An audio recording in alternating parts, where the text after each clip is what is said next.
Hey, soul survivors. This is a viewer topic request where she goes, hey, wait a second. Somebody just told me that maybe I can't get into heaven. Maybe I'm going to become a narcissist myself, that I am at risk.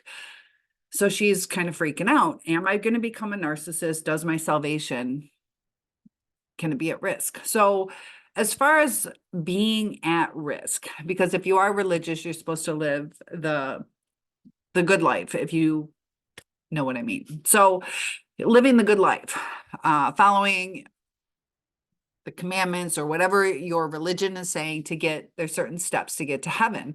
And when you are at risk of becoming a narcissist, how does that happen? So when you become traumatized, you are going to start to dismiss people. You can possibly start to hide some of your true feelings, or you might lash out at people. You're going to start to have narcissistic tendencies, or you're going to become depressed, and that's going to affect other people. And you could get so wrapped up in what you're going through that either you're not going to care, or you're just not going to realize what your actions are doing to somebody else. It's easier to fall into that type of reaction as opposed to breaking free from the trauma. So we have to heal that inner child. And I know religion is important to her, that, the end goal, we're hoping to get to heaven. And I'm a Christian, and you guys can share your thoughts, whether it's a different religion or just even your thoughts in general. But living the good life is not necessarily enough. There are certain acts of service, certain paths that we go through. And if you believe in God, that sometimes we have trials and tribulations to bring us closer to Him. So when we lose trust, want to do things our own way, not have faith that there's a purpose in this and that we're going to come out on top or be protected, there are times that, we're servants of God, that we get used in a way for the bigger picture, and that's serving your God. So when you are entertaining people who continually hurt you, that is a sign that this person is toxic. We can't save everybody. And because of the trials and tribulations, that can bring somebody closer. So when we enable a narcissist, we could be possibly interfering with the bigger plan of bringing them to their either self-realization or their salvation. And the toxic traits will be picked up. Either you're going to start to have more anxiety, so you're going to be shorter with people, or you're going to have depression. It starts causing physical ailments and reactions. And I know I just looked at a house and I was really excited. So I put a bid in, and I'll make a big announcement soon, but I started sweating. Like, I was excited and I really wanted this house, and my body physiologically reacted.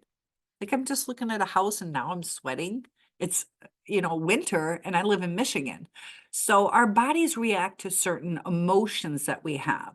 So that's an example of, it was a positive situation, but my body still reacted to being anxious. So when we're with a narcissist, our body reacts as well.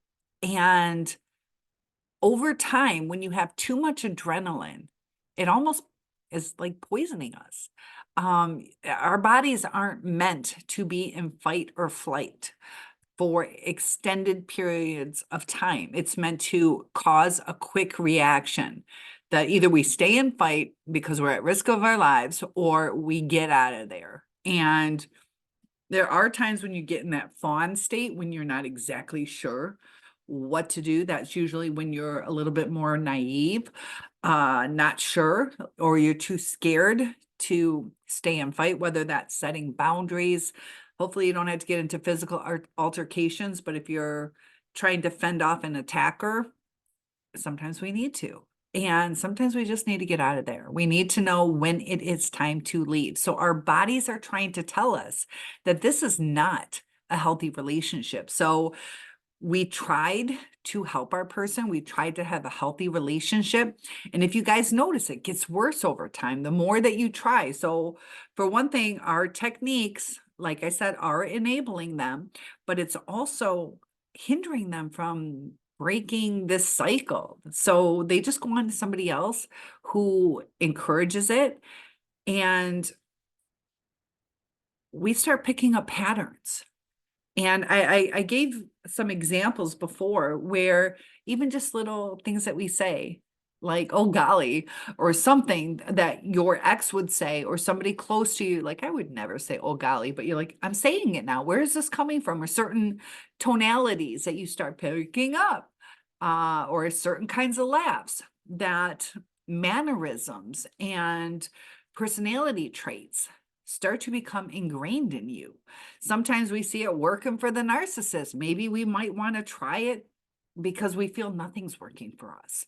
And maybe the choice of people that we're around aren't necessarily people who are building us up.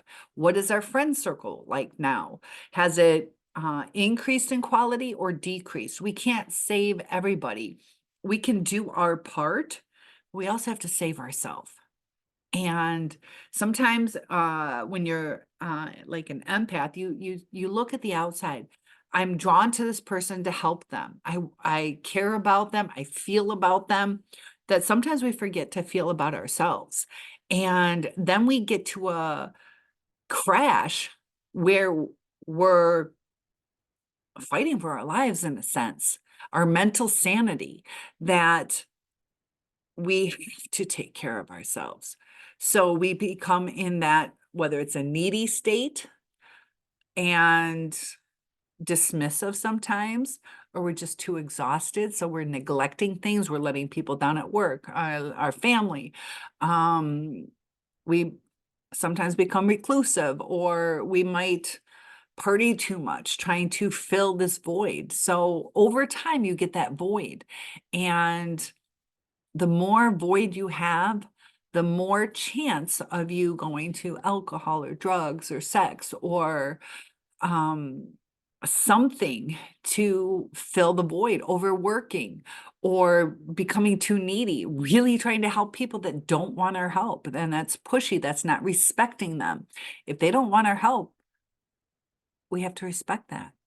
And as far as your salvation, it is my belief that, you have your acts of service, but God's trying to bring us closer.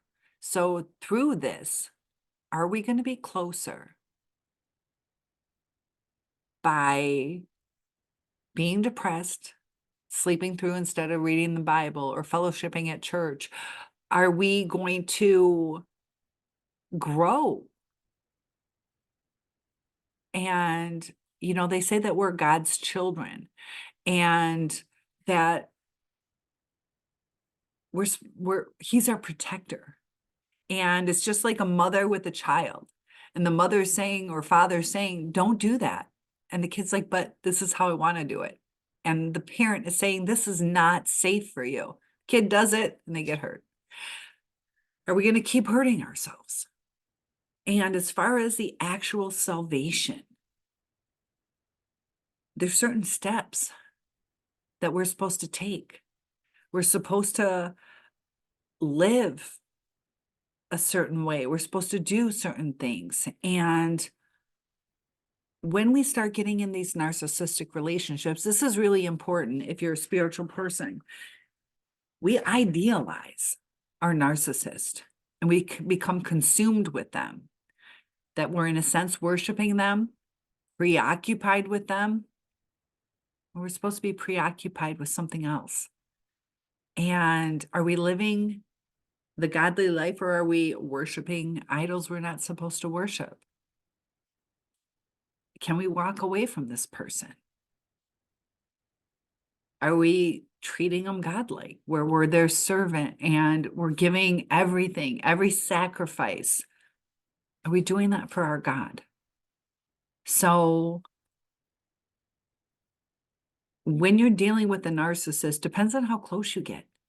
If you're a nurse and you're changing their bandage, it's not gonna be a make it or break it.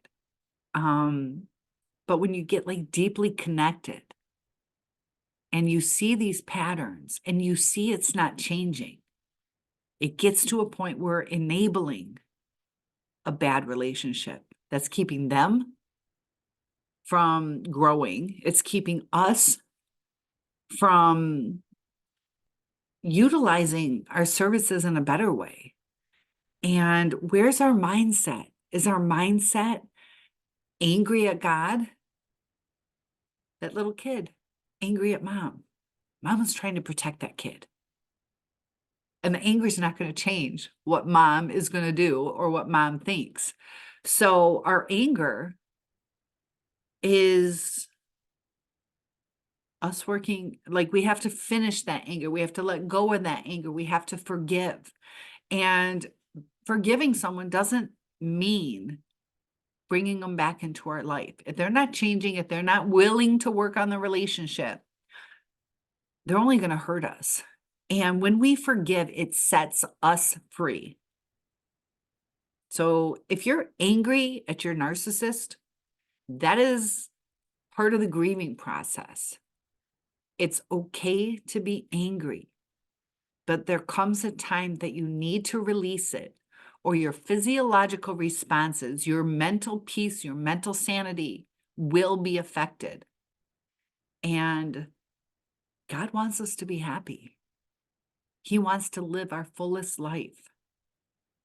And we become weakened because we're searching to fill that love cup, and we are searching in the wrong direction. We need to rely on Him. We need to utilize these lessons that we were meant to learn. We weren't meant to learn, continue on with red flags. We were meant to learn, avoid those.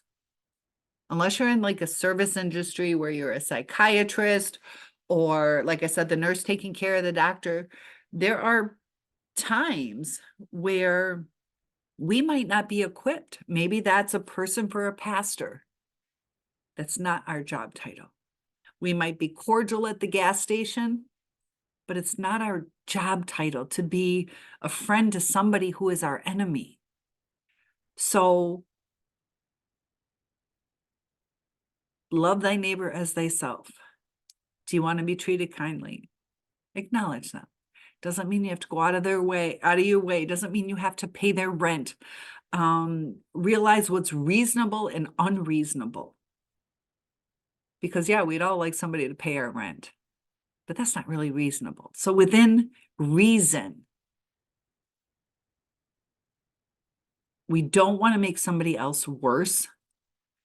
So some of you want revenge. That's putting more toxicity into society. Karma will work its way out. But if we look at the bigger picture, if everybody got revenge on everybody, it's a snowball effect, and we would live in a more toxic society. So I see it as what happened, happened, forgive. And like I said, if the person's not willing to change, the past is the past. And when we live in the past, or we're either too afraid of the future, so we hold ourselves back, or we're too focused on the future, like I have to have this before I'm happy, we miss out on today. And we will always live in today. Don't forget to live today. And as far as being at risk for your salvation, it's just going to change the way you live. Are you lying more? God doesn't like lies. Are you cheating more? In whatever capacity? Are you being your true, authentic self? Because the narcissist causes you to get into that desperation mode. And that is a test. And like I said, there's also lessons learned, but maybe let that narcissist learn some lessons. You're not the teacher. God is. So listen to what he's saying to you. Don't worry about what he's saying to others. I'm a teacher. If there was something you were struggling with, and I'm teaching you basic math, the kid who's in geometry gets nothing out of listening to your lesson. but you will. So what is your lesson in this? Don't worry about other people's lesson. You listen to that geometry lesson and it doesn't make sense to you, it's not meant for you yet.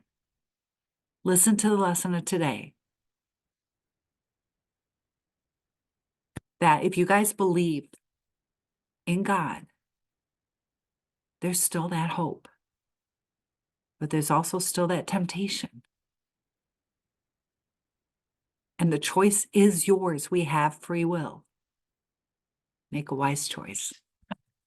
Topic requests are welcome. One-on-ones are available, and I'll see you in the next video.